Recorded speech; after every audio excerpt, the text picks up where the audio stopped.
ശരിക്കും പറഞ്ഞാൽ വെയിറ്റ് കുറയ്ക്കാനായിട്ട് കാലറി കുറയ്ക്കേണ്ട ആവശ്യമില്ല. ഇതൊരു ഔട്ട്ഡേറ്റഡ് ആയിട്ടുള്ള കാര്യമായി. ഇപ്പോഴും കുറേ ആൾക്കാർ കാലറി കുറയ്ക്കുക എന്ന് പറഞ്ഞാൽ നടക്കുന്നത്. അതായത് ന്യൂട്രീഷനിൽ നമ്മൾ പുതിയ റിസർച്ചുകളിലൊക്കെ നിൽക്കുമ്പം ശരിക്കും പറഞ്ഞാൽ കാലറി ഇപ്പോൾ ഏറ്റവും കൂടുതൽ കാലറി ഉള്ളത് ഫാറ്റിനാണ്. നമ്മളിപ്പോൾ കുറച്ച് ഫാറ്റ് കഴിച്ചാൽ തന്നെ ഒത്തിരി കാലറിയാണ്.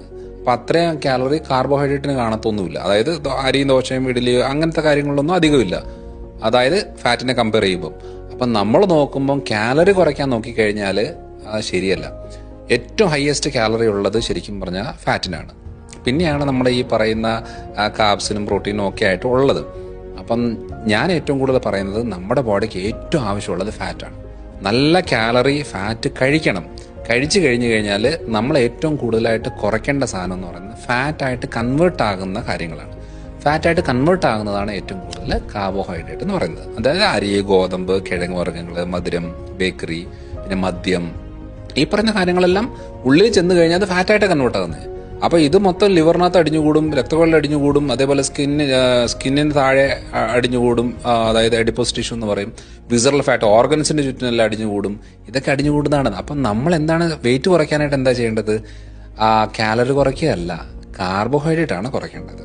അപ്പം കാലറി നല്ല അളവിൽ കഴിക്കാം, ഒരു കുഴപ്പമില്ല. ഈ കാലറി ബോഡിയിലേക്ക് എത്തിക്കഴിയുമ്പോൾ അത് ഡാമേജ് ഉണ്ടാക്കുന്നില്ല. ഹെൽത്തി ഫാറ്റാണ് നമ്മൾ എടുക്കേണ്ടത്.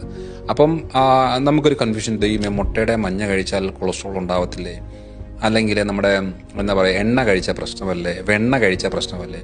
ഇപ്പം ഞാൻ ഈ ഏറ്റവും നല്ല ഫാറ്റ് എന്ന് പറയുന്നത് വെണ്ണയാണ്. അപ്പം ഞാനിത് കഴിക്കാൻ പറയുമ്പോൾ ചിലരൊക്കെ പറയും, അയ്യോ ഇത് കൊളസ്ട്രോൾ ഉണ്ടാക്കത്തില്ലേ, ബ്ലോക്ക് ഉണ്ടാക്കത്തില്ല. ഞാൻ പറഞ്ഞു, ഇതൊന്നും കഴിക്കാതെ നിങ്ങൾക്ക് എല്ലാം ഉണ്ടായില്ലേ? അപ്പൊ ഇനിയെങ്കിലും മാറ്റിപ്പിടിക്കുക. ഈ അരിപ്പരിപാടി ഒന്ന് സ്റ്റോപ്പ് ചെയ്യ്, ഒന്ന് നിർത്ത്, അല്ലെങ്കിൽ ഒന്ന് കുറയ്ക്ക്. അതുകൊണ്ടാണ് പറയുന്നത് കാലറി തിയറി എന്ന് പറയുന്നത് പഴഞ്ചൻ സംഭവമാണ്. കാലറി കുറച്ചിട്ട് കാര്യമില്ല, കാർബ്സ് കുറച്ചിട്ടേ കാര്യമുള്ളൂ. കാലറി നന്നായിട്ട് കഴിക്കണം, ഫാറ്റും പ്രോട്ടീനും കഴിക്കണം. നല്ല രീതിയിൽ ഫാറ്റ് കഴിച്ചിട്ട് ഒരു മീഡിയം രീതിയിൽ പ്രോട്ടീൻ കഴിച്ച് വളരെ കുറവ് രീതിയിൽ കാർബ്സ് കഴിക്കുകയാണെന്നുണ്ടെങ്കിൽ ബോഡി റിപ്പയർ ചെയ്യാൻ അത് മാത്രം മതി. അതിന് വേറൊന്നിൻ്റെ ആവശ്യമില്ല. അല്ലാതെ പട്ടിണി കിടന്നിട്ടൊന്നും ഒരു